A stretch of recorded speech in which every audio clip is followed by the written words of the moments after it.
Welcome to HCS Connects. I'm Kelly Gorel with Hampton City Schools. Today we have a special opportunity to meet one of our newly elected school board members, Dr. Richard Mason. So welcome to Hampton and welcome to HCS Connects. Thank you, and glad to be here. Absolutely.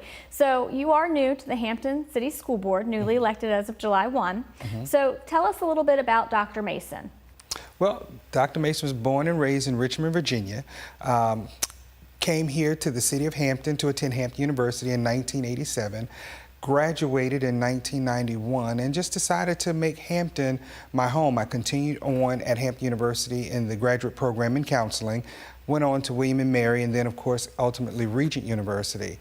Stayed here with my family, got married, had my son who is a product of Hampton City Schools, and began practicing clinical work. And then I decided to do a little small part-time stint in Newport News Public Schools as a school counselor. So I've had some experience in education outside of teaching at the university level. And so my background is clinical mental health.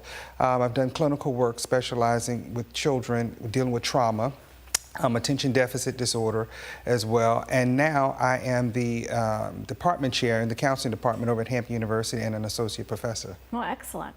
So families here have a child that graduated from Hampton, and then you've got that public school background as well for counseling. Yes. So that's a vast experience.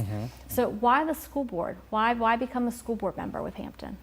Well, I've always been a child advocate and working with students and really looking at how can we better our society and working with kids. And one of the things that really started to present a challenge for me, just looking at what's happening across the country. Some of my work in crisis management and working on crisis teams, I always look at things from a perspective of there are two types of entities, one that has experienced a crisis and one that will.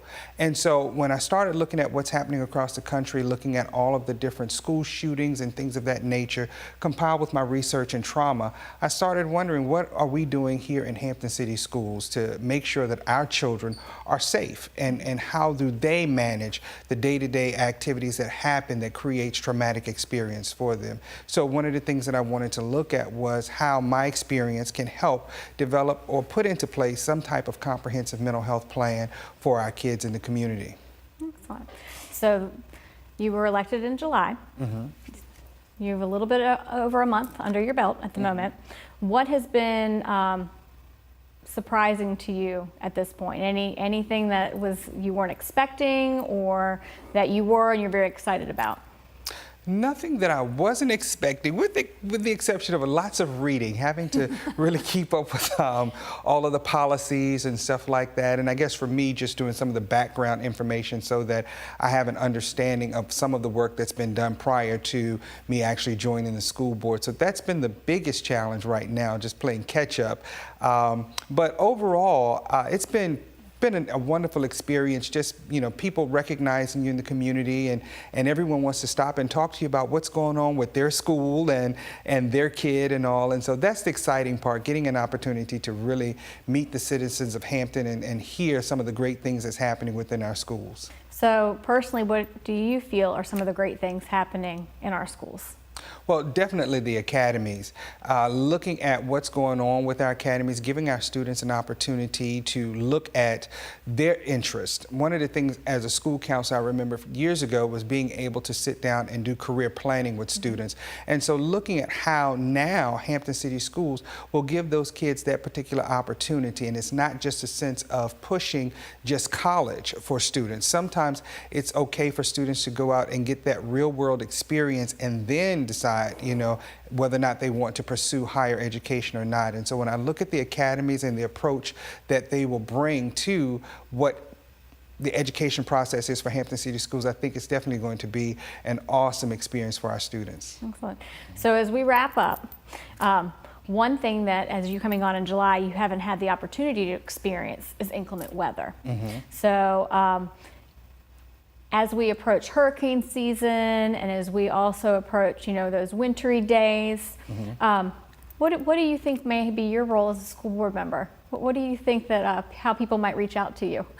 Well, first of all, having had this experience, I was a PTA president, for my son's elementary school as well as his middle school. And as soon as we saw the first snowflake, my phone would ring, and I would always have to, send those calls back to the school and tell them, please call the school. So I'm assuming there'll probably be more of that when it comes to that. But whatever happens, our goal, of course, is always to keep our kids safe, to make sure the roads are safe and the conditions are good in terms of being able to get our kids back and forth to school. Well, I had to throw that one at you because that is a scenario that probably every one of our school board members, as well as us, always get the phone calls as soon as the first flake crosses of what's going on or the school's closed. I wanted to give you a real life scenario just to put you on your toes in front of our viewers.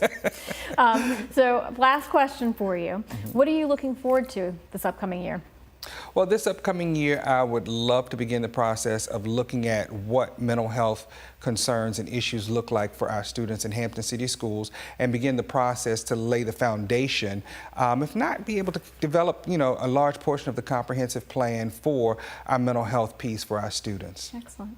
Well, thank you so much for being here with us today, and thank you for your service, and we look forward to working with you this school year. Thank you. Absolutely. And thank you for joining us on HCS Connects. In the meantime, stay connected with us. Follow us on Twitter, Facebook, Instagram, or take a look at our PEG TV station, YouTube, and our website. Thanks and have a great day.